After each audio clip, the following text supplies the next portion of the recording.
This is the 7th in a series of 10 modules all about social enterprise. This module is looking at risk management for social enterprise.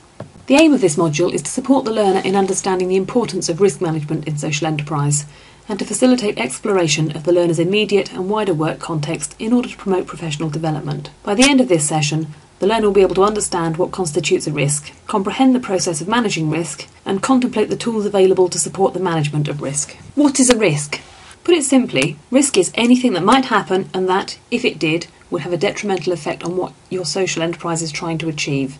It might affect your mission, your initiatives, or your key processes. There are many sorts of risks that can affect social enterprise, from financial or legal, to environmental risks, or the loss of staff. Different risks can affect your enterprise in different ways. Risk management helps. Risks may cost you money, cause your objectives to fail or be less successful, or damage your reputation. And in the worst case scenario, risks can result in the termination of your enterprise. Business Link currently offer advice on risk management on their website. Types of risk. The Charities Commission offers a system of classifying risks which may be useful to social enterprises. There will of course be additional risks that are relevant to individual organisations, but it quantifies governance risks, operational risks, financial risks, external risks, and compliance with law and regulation. Why should risks be managed? Simply put, managing risk is all about identifying what might go wrong and having a plan B.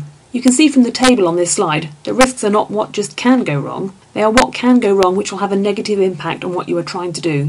The last two risks listed in the table demonstrate what you can do about them once identified. You either suggest a way to control it or mitigate against it, or you make a plan B, a just-in-case decision, otherwise known as a contingency plan. Managing risk is all about identifying all the actions that your enterprise can carry out before anything actually happens to make sure that things go as smoothly as possible. It is also about making sure that even if a potential risk does become a reality, that your social enterprise can carry on operating. Risk is uncertainty of outcome, and good risk management allows an organisation to have increased confidence in achieving its desired outcomes, effectively constrain threats to acceptable levels, and take informed decisions about exploiting opportunities. Good risk management also allows stakeholders to have increased confidence in the enterprise's governance and the ability to deliver against the stated aims and vision. Also, carrying out a risk management process might help your organisation to identify threats and also consider opportunities that you had not already considered. Every enterprise, no matter how big or how small, should understand the potential risks that face it and think about ways in which they can be managed. How do you manage risk? There are a number of steps involved, and risk management should be part of a cycle of continuous improvement, since the risk will never be totally eliminated. You start by identifying the risk, assessing the risk, managing the risk, and then reviewing and reporting the risk. Identifying risk. In order to manage risk, an organisation needs to know what it faces and to evaluate it. Identifying risks is the first step in building the organisation's risk profile. There is no single right way to document an organisation's risk profile, but documentation is critical to effective management of risk. This is called a risk register. Risks should be related to objectives. Risks can only be assessed and prioritised in relation to objectives, and this can be done at any level of objective, from personal objectives to organisational objectives. Care should be taken to identify generic risks, which will impact on business objectives, but might not always be immediately apparent in thinking about the particular business objective. Assessing risk. Assessment needs to be done by evaluating both the likelihood of the risk being realised and the impact if the risk is real. Once you have considered your risks, then each needs to be assessed as to their potential negative impact, the potential risk to your organisation. This activity is a typical process of risk analysis and a useful way to weigh each resource. For each of the risks that you have identified, assess the likelihood of them occurring on the following scale: extremely unlikely, unlikely, moderately likely, a regular occurrence, highly likely, and extremely likely or frequent occurrence. Then consider, if the risk did happen, how it would impact on your organisation.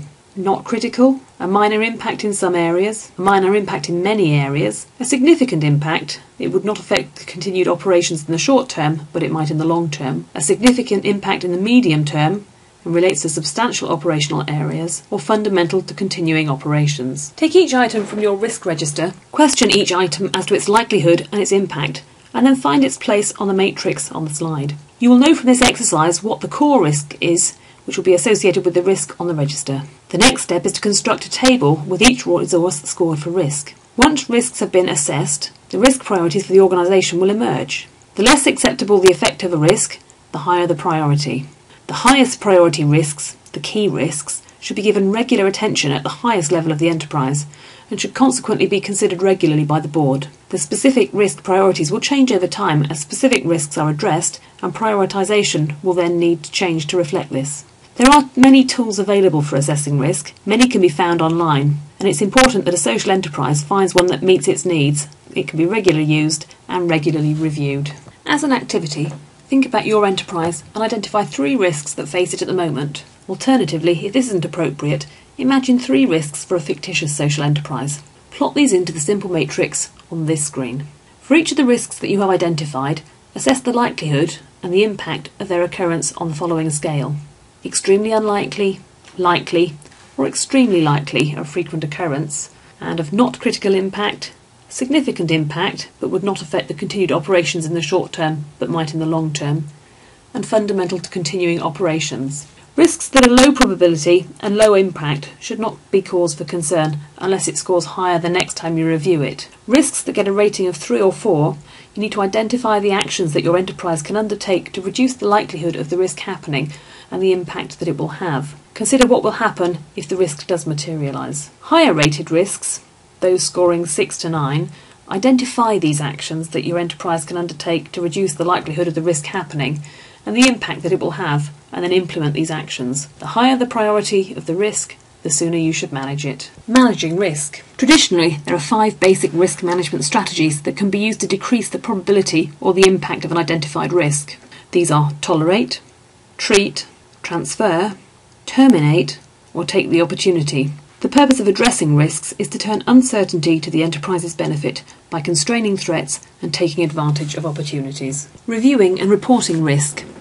The management of risk has to be reviewed and reported for 2 reasons: to monitor whether or not the risk profile is changing, and to gain assurance that the risk management is effective, and also to identify when further action is necessary. Processes should be put in place to review whether risks still exist, whether new risks have arisen, and whether the likelihood and impact of risks has changed, to report significant changes which adjust risk priorities, and deliver assurance on the effectiveness of control. In addition, the overall risk management process should be subjected to regular review to deliver assurance that it remains appropriate and effective. Review of risks and the review of the risk management process are distinct from each other, and neither is a substitute for the other. It is vital during this process that somebody has responsibility for implementing any action, that a time frame for review is put in place and adhered to, and a cost estimated, both in terms of money and time, for mitigating the risk, and also that process is put in place for monitoring that actions are occurring. The risk register should ensure that despite changes in personnel, risks are not ignored and left unmonitored. The review process should ensure that all aspects of the risk management process are reviewed at least once a year, ensure that risks themselves are subjected to review with appropriate frequency, make provision for alerting the appropriate level of management to new risks or to changes in already identified risks so that the change can be appropriately addressed. As an activity, plot the risks you identified earlier into the risk register as best you can.